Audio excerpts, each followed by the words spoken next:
Hello and welcome to today's video. Today we are going to discuss about the topic citizenship and its different types. Actually, it's a very simple topic. We'll cover it within few slides. So let's get started. So ആദ്യം നമ്മൾ നോക്കുന്നത് what is a citizen? Citizen എന്താണെന്ന് നമുക്ക് ആദ്യം നോക്കാം. So a person who lives in a nation and participates in the process of government is called a citizen. അപ്പം ഒരു കൺട്രിയിൽ ഒരാൾ താമസിച്ചു എന്ന് കരുതി നമുക്ക് അയാളെ സിറ്റിസൺ എന്ന് വിളിക്കാൻ പറ്റില്ല. പക്ഷേ ആ കൺട്രിയിലെ ഗവൺമെൻറ്റുമായിട്ട് ഒരു ഇൻറ്ററാക്ഷൻ പല രീതിയിൽ വരാം. ടാക്സ് അടയ്ക്കുന്നത് കൊണ്ടോ അല്ലെങ്കിൽ വോട്ട് ചെയ്യുന്നത് മൂലം അങ്ങനെ പല രീതിയിലുള്ള ഇൻട്രാക്ഷൻസ് ഉണ്ടല്ലോ. അല്ലെങ്കിൽ ഗവൺമെൻറ്റിൻ്റെ ഓരോ ഫേവേഴ്സ് സ്വീകരിക്കുക, അങ്ങനത്തെ ഉള്ള അങ്ങോട്ടും ഇങ്ങോട്ടുമുള്ള ഇൻറ്ററാക്ഷൻ ഉണ്ടാകുമ്പോഴാണ് നമ്മൾ ആ വ്യക്തിനെ ഒരു കൺട്രിയുടെ സിറ്റിസൺ എന്ന് വിളിക്കുക. ഇനി ആ സിറ്റിസനും ആ കൺട്രിയും തമ്മിലുള്ള ഒരു ഇൻറ്ററാക്ഷൻ ഉണ്ടാകുന്നുണ്ടല്ലോ, ആ ഇൻറ്ററാക്ഷനെയാണ് actually what we call as citizenship. So നമുക്ക് ഇൻ ഷോർട്ട് പറയാം, citizenship refers to the relationship between the individual and the state, അല്ലെങ്കിൽ ആ ഒരു കൺട്രിയോ ആ സ്റ്റേറ്റോ തമ്മിലുള്ള ഇൻറ്ററാക്ഷനാണ്. സ്റ്റേറ്റും ഇൻഡിവിജ്വൽ തമ്മിലുള്ള ഇൻറ്ററാക്ഷനാണ്. ഈ ഒരു ഫീച്ചർ നോൺ ഡെമോക്രാറ്റിക് കൺട്രീസിന് ഉണ്ടാവുകയില്ല.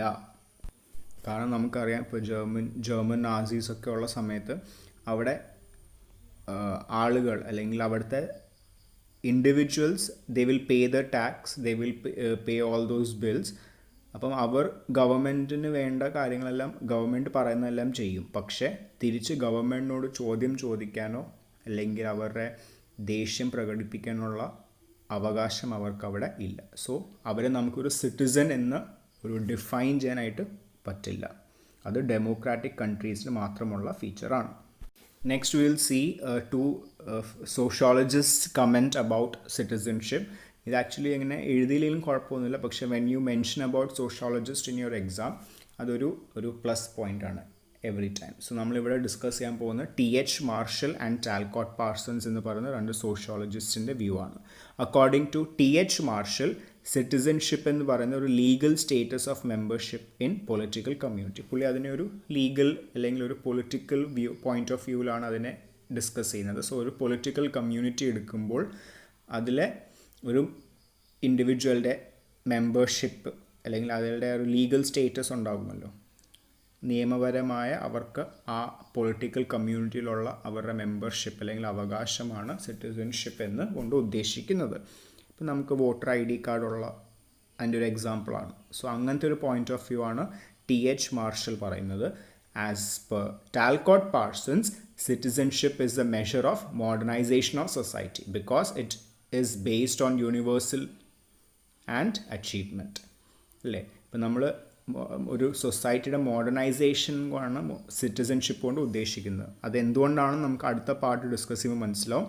ജസ്റ്റ് ഒന്ന് ഓർത്തിരിക്കുക, സിറ്റിസൺഷിപ്പ് എന്ന് പറയുന്നത് മോഡേണൈസേഷൻ ഓഫ് സൊസൈറ്റി ആണ് according to Talcott Parsons. Okay, so next will discuss what are the different types of citizenship. First type എന്ന് പറയുന്നത് ഡ്യുവൽ സിറ്റിസൺഷിപ്പ് ആണ്. Citizens migrating from one country to another country for studies, work etcetera. അതായത് A എന്ന് പറയുന്ന ഒരു country A എന്ന് പറയുന്ന ഒരു ഇൻഡിവിജ്വൽ ഇന്ത്യ എന്ന് പറയുന്ന ഒരു കൺട്രിയിൽ നിന്ന് ഒരു മൈഗ്രേറ്റ് ചെയ്ത് US പോകാമെന്ന് വിചാരിക്കാം. സോ ആക്ച്വലി അവിടെ എന്താ നടക്കുന്നത്? They are migrating from one country to another for എന്തിനു വേണ്ടി? ബെറ്റർ ലൈഫ് സ്റ്റൈൽ കിട്ടാൻ വേണ്ടി മൈഗ്രേറ്റ് ചെയ്യുന്നവരുണ്ട്. അല്ലെങ്കിൽ എന്താ പറയുക, കൂടുതൽ പൈസ, ഇപ്പോൾ നമ്മുടെ മണി വാല്യൂ ഇന്ത്യനേക്കാളും കൂടുതൽ US so more money earn ചെയ്യാൻ വേണ്ടി പോകുന്നവരുണ്ട്. എഡ്യൂക്കേഷൻ പേർപ്പസിന് പോകുന്നവരുണ്ട്. അല്ലെങ്കിൽ കൂടുതൽ ജോലി അല്ലെങ്കിൽ മോർ ജോബ്സ് കിട്ടാൻ വേണ്ടി പോസിബിലിറ്റി ഉള്ളതുകൊണ്ട് മൈഗ്രേറ്റ് ചെയ്യുന്നവരുണ്ട്. So there are different reasons why they migrate to different countries.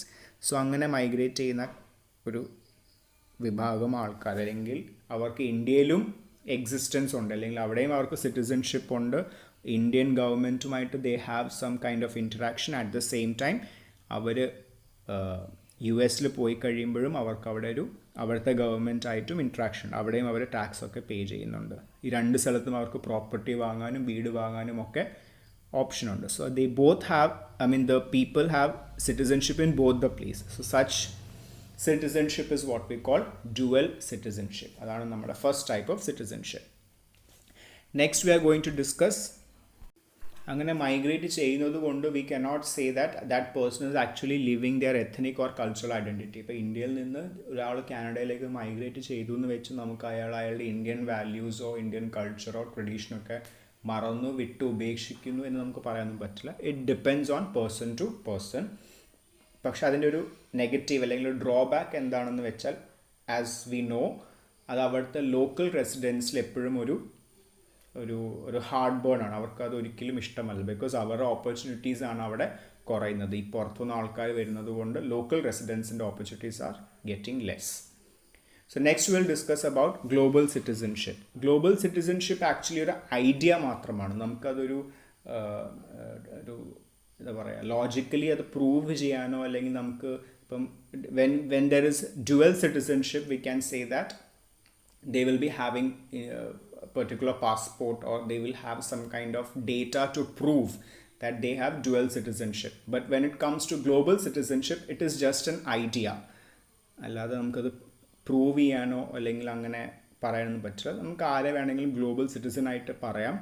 എത്രയേ ഉള്ളൂ കണ്ടീഷൻ, അവർ ബോർഡേഴ്സും താണ്ടി, like they are overcoming the borders and they are going to different countries. ഇപ്പം ഒരു പെർട്ടിക്കുലർ പേഴ്സൺ ഇന്ത്യയിലുണ്ടെങ്കിൽ he is just going to different countries, exploring the traditions, exploring the culture. അവിടുന്ന് അവിടുത്തെ കൾച്ചേഴ്സിന് സ്വന്തം കൺട്രിയിൽ ഇൻകോർപ്പറേറ്റ് ചെയ്യിപ്പിക്കുക. അല്ലെങ്കിൽ മാൻകൈൻഡിനായിരിക്കും അല്ലെങ്കിൽ ഹ്യൂമാനിറ്റിക്കായിരിക്കും അവരുടെ കൂടുതൽ ഫോക്കസ് പോവുക, at least in front of the community.